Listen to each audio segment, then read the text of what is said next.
Pasal 24 huruf C Undang-Undang Nomor 24 Tahun 2009 ditegaskan, setiap orang dilarang mengibarkan bendera negara yang robek, rusak, luntur, kusut, atau kusam. Namun bunyi undang-undang tersebut masih ada yang tidak memahami. Pasalnya pada saat beberapa gabungan tim jurnalis dan LSM melintas di desa Sonomartani, melihat bendera merah putih berkibar dalam keadaan robek rusak di halaman Puskesmas Sonomartani, Kecamatan Kuala Hulu, Kabupaten Labuhan Batu Utara, Provinsi Sumatera Utara, tanggal 22 Juli tahun 2024. Salah seorang tim jurnalis dan LSM bertanya pada staf pegawai yang ada di puskesmas, kenapa bendera rusak tersebut dikibarkan? Kami tidak tahu tentang bendera merah putih tersebut sudah robek, Pak, ujarnya. Pegawai puskesmas meminta kepada petugas kebersihan agar bendera merah putih segera diturunkan dan diganti dengan yang baru. Saat bendera diturunkan terlihat tali ikatan di tiang bendera sangat susah dibuka. Bendera merah putih sepertinya jarang dinaik turunkan setiap harinya, ujar salah seorang dari tim. Hal tersebut diakui oleh pihak puskesmas. Kalau bendera merah putih jarang dinaik turunkan, selalu berkibar pada siang dan malam. Kenapa bendera merah putih harus dinaikkan di pagi hari dan diturunkan di sore hari? Hal itu dilakukan untuk menghormati dan melindungi kehormatan Sang Saka Merah Putih. Bendera pusaka yang telah berkibar sejak pagi itu biasanya akan diturunkan saat menjelang petang. Hal tersebut pun diatur dalam Undang-Undang Nomor 24 Tahun 2009 tentang bendera, bahasa, dan lambang negara, serta lagu kebangsaan. Sudah saatnya APH dan pihak terkait untuk melaksanakan perintah undang-undang tentang hal tersebut, agar ada efek jerah bagi orang yang terkesan tidak menghargai jasa para pahlawan yang gugur demi kemerdekaan NKRI. Dengan demikian agar pihak puskesmas lebih memahami tentang wawasan kebangsaan. Karena berkibarnya bendera merah putih tersebut bukan tidak diketahui Kapus. Ketika Kapus Sonomartani diminta tanggapannya terkait berkibarnya bendera rusak robek lewat SMS telepon WhatsApp. Menyampaikan tanggapannya, terkait bendera kami. Memang sudah 3 hari yang lalu saya ingatkan sama anggota mengganti dengan yang baru. Dan sekali lagi maaf saya juga ada kelalaian tidak lihat apakah sudah diganti. Dan pagi ini saya sudah ganti. Sekali lagi maaf atas kekurangan dan terima kasih atas perhatian dan kami mohon perbaikan yang Bapak anjurkan, ujarnya.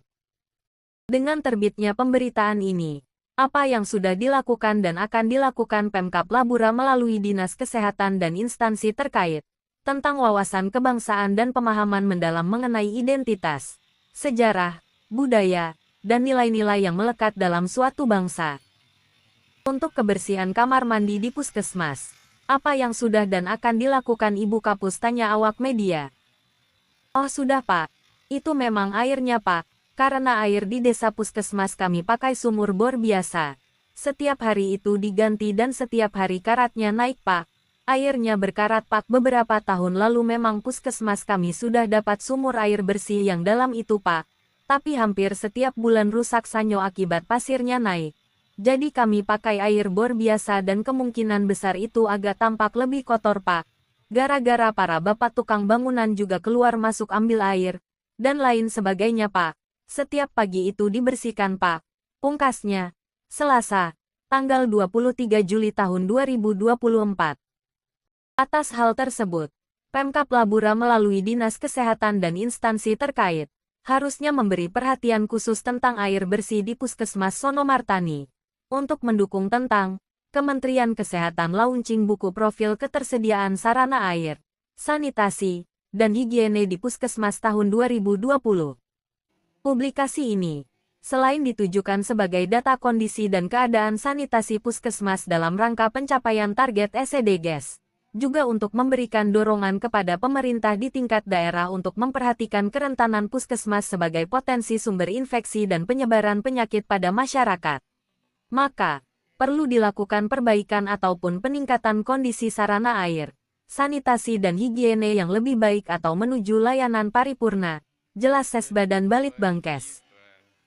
Ketersediaan layanan dasar sarana air, sanitasi, dan higiene sangat penting untuk memastikan tersedianya pelayanan kesehatan yang berkualitas serta meningkatkan kesehatan masyarakat. fasilitas pelayanan kesehatan di puskesmas memiliki peranan penting untuk masyarakat sebagai pusat pelayanan kesehatan, baik promotif, preventif, kuratif dan rehabilitatif. Namun, tidak dapat dihindari bahwa Fashankes juga memiliki potensi sebagai sumber infeksi dan penyebaran penyakit pada masyarakat jika tidak dilengkapi dengan sarana air, sanitasi, dan higiene yang layak. Tidak tersedianya sarana air, sanitasi, dan higiene yang layak di Fashankes seringkali dihubungkan dengan penyebaran Healthcare Associated Infections, (HAIS). Dikutip dari Sehat Negeriku Sehat Bangsaku, terbit pada tanggal 19 Juni tahun 2021. Sebelum rilis berita ini dikirim ke meja redaksi, awak media sudah mengirim ke Ibu Kapus Sono Martani, demi perimbangan rilis berita yang akan terbit di beberapa media online dan tayang di TV streaming. Ibu Kapus Sono Martani memberi emoji super, tanggal 27 Juli tahun 2023. Dari Puskesmas Sono Martani, Kecamatan Kuala Hulu, Kabupaten Labuhan Batu Utara, Provinsi Sumatera Utara. Reporter berita online Topik 24 Jam melaporkan. BMT Manalu.